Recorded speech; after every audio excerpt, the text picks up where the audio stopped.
বড়বাজারে রবিবাসরীয় প্রচারে তাপস রায়।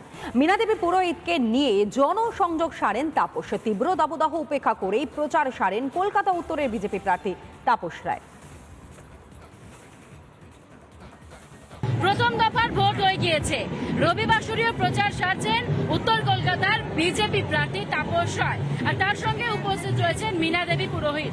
এই মুহূর্তে আজকে মহাবীর জয়ন্তীর যে প্রচার, সেই প্রচারই করছেন তাপস রায়। যে মিছিল বেরিয়েছে তার সঙ্গেই পা মিলিয়েছেন তিনি। সরাসরি তার কাছে যাব। তাপস বাবু, আজকে মহাবীর জয়ন্তী, রবিবাসরীয় প্রচার করছেন আপনি। আজকে ভগবান মহাবীরের জন্ম জয়ন্তী। প্রতিবারের মতন এবারও মহাসমারোহে পালিত হয়। এই সম্প্রদায়ের, এই সমাজের মানুষের সঙ্গে আমার ভগবান মহাবীরের প্রতি আমার অত্যন্ত শ্রদ্ধা ভক্তি রয়েছে। তার চরণে আমি প্রণাম জানাচ্ছি এবং আমি এদের যে হেডকোয়ার্টার লাড্ডু, আমার সেখানে যাওয়ারও সৌভাগ্য হয়েছিল।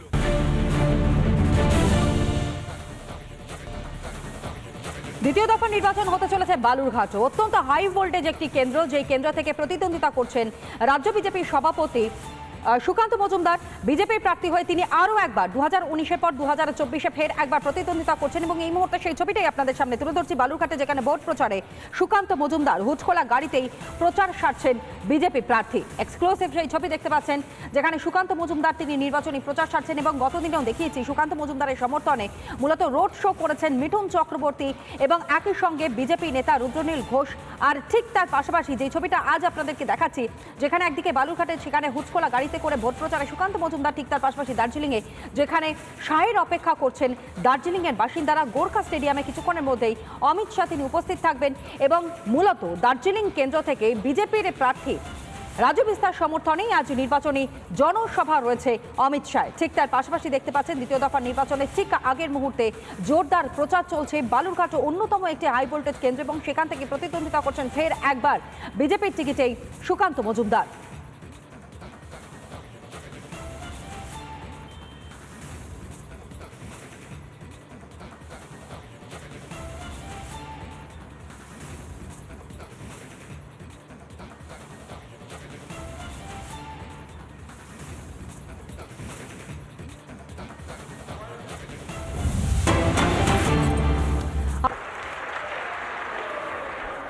क्या ममता दी है सब आपको दिखाई नहीं देता है?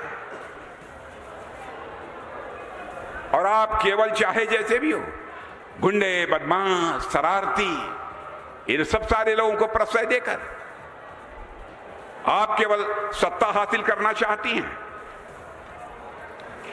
बहनों भाइयों, बहुत सारी योजनाएं हम लोगों ने प्रारंभ की है। सारी योजनाओं की मैं चर्चा करूंगा तो बहुत लंबा समय चलेगा, बहुत समय लगेगा, इसलिए बहुत विस्तार में मैं नहीं जाना चाहता हूं। मुर्शिदाबाद में अब झुमरिया और रंपा जैसे लोक नृत्य से जुड़े कलाकारों को प्रोत्साहित करने के लिए मुझे जो बतलाया गया है, 2021 में राष्ट्रीय सांस्कृतिक महोत्सव का समापन जब मुर्शिदाबाद में हुआ था तो उसमें खूब उत्साह मिला था। और ऐसे कार्यक्रमों को सारे देश भर में प्रोत्साहन देने का काम कोई कर रहा है तो हमारे प्रधानमंत्री मोदी जी कर रहे हैं। मेरे बहनों भाई, हमारे प्रधानमंत्री मोदी जी कर रहे हैं। विकास की यदि मैं बात करूं तो बहुत लंबा समय लग जाएगा। एक लंबे अंतराल के बाद मुर्शिदाबाद के लोगों ने 2008 में यूपीए सरकार के दौरान केंद्र द्वारा किए गए वादे को 2016 में जब मोदी जी की सरकार बनी तब पूरा करते होते हुए देखा है। मुर्शिदाबाद पश्चिम बंगाल को गरीब किसानों और लोगों को पहुंचाने के लिए, लाभ पहुंचाने के लिए 2008 में जंगीपुर मेगा फूड पार्क आवंटित किया गया था, हमारी सरकार ने किया था। ऐसे ही कई काम हैं। जब इनमें सारी चीजों की चर्चा करूंगा बहुत ही लंबा समय लगेगा। रेलवे ने अमृत भारत स्टेशन योजना के तहत उन्नयन के लिए जंगीपुर रोड स्टेशन की पहचान की है। इतना ही नहीं, मुर्शिदाबाद में नाशीपुर रेलवे पुल के निर्माण का अंतिम चरण 2022 में शुरू कराया, हमारी सरकार ने कराया।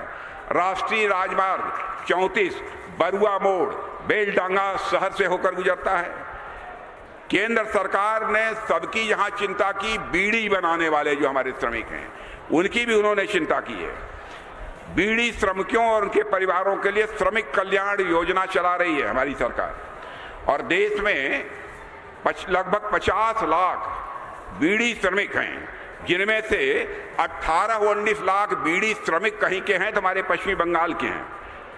हम योजनाओं में स्वास्थ्य लाभ, स्वास्थ्य देखभाल सुविधा, छात्रवृत्ति और आवास, यह सब भी सारी सुविधा बनाने की, यहाँ पर उनको दिए जाने की कोशिश कर रहे हैं। लेकिन हर चीज में बाधा पैदा करने का काम यदि कोई कर रहा है तो ममता जी कर रही है।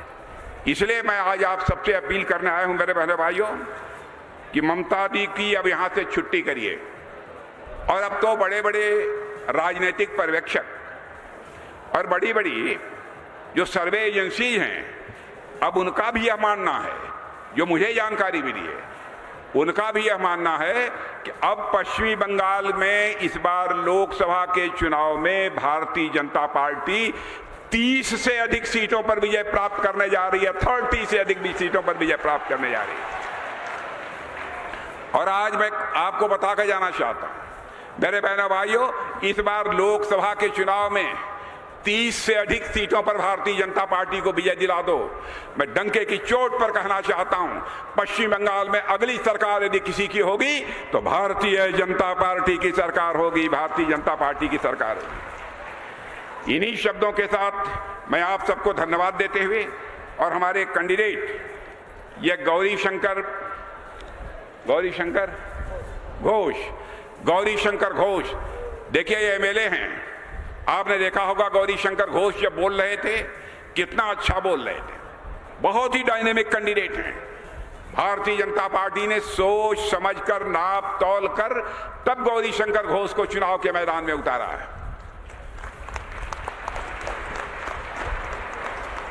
तो ये बतलाइए, गौरी शंकर घोष को जिता देंगे?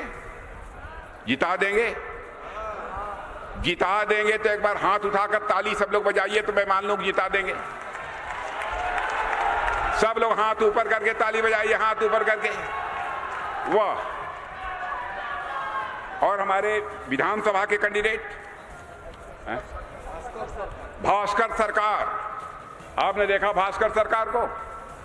जानते हैं भास्कर सरकार को?